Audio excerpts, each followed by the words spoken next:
Kabulagon ko sa akong uyab nga tomboy. Kay iyahan naman isulod pati ang iyang bukton. Ana pa sila DJ sa mas lami daw magmahal ang mga tomboy. Maong ako apong gisulayan. Tawagan na lang ko ninyo sa pangalang Apple. 31 years old ko o doon na ako'y duha ka mga anak. Isa pod ko sa mga gibinuangan o gibiktima sa mga walay klarong lalaki.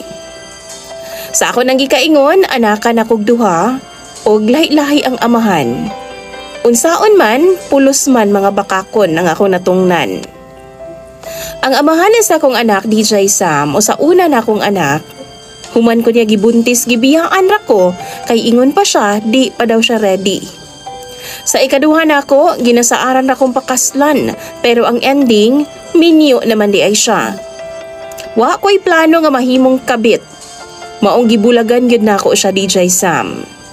Ginahabol ko niya pero wa na jud ko tungod kay di ko gusto nga makaguba og pamilya. Dugay pod ko nga wa makauyab, DJ Sam, kay tungod lagi sa trauma nga akong naagian sa pakipagrelasyon. Giraise na ako akong duha ka mga anak bisan why suporta sa ilang mga amahan. Sa trabahoan ako, DJ Sam, nakaila na ako si Boboy. Tomboy na siya, DJ Sam, og nagkauyab ning duha. Gitry na ako kay ligdong mangyud pod siya nga pagkatao. Palangga niya og dawat ang ako mga anak. Pero wa ko nakipag-live-in niya, DJ Sam. Gusto na siya pero wa ko misugot. One time nag-hotel ming duha. Kana bitawng nangita gyud siya pamaagi nga naay mahitabo sa amo ang duha, DJ Sam. Tuod man, naagyod. Maayo siya mo romansa sa kama, DJ Sam. Satisfy ko diha. Pero ang lain lang, kay murag halos kuuto naman niya pati ang akong atay. Kay isulod naman niya pati bukto na, DJ Sam. Kung muangal ko, mugara naman hinuon. Human na mog loving DJ Sam, ug human siya masatisfy. Mura jud kog nakuhaan, nga muragika na cesarian. Sakit.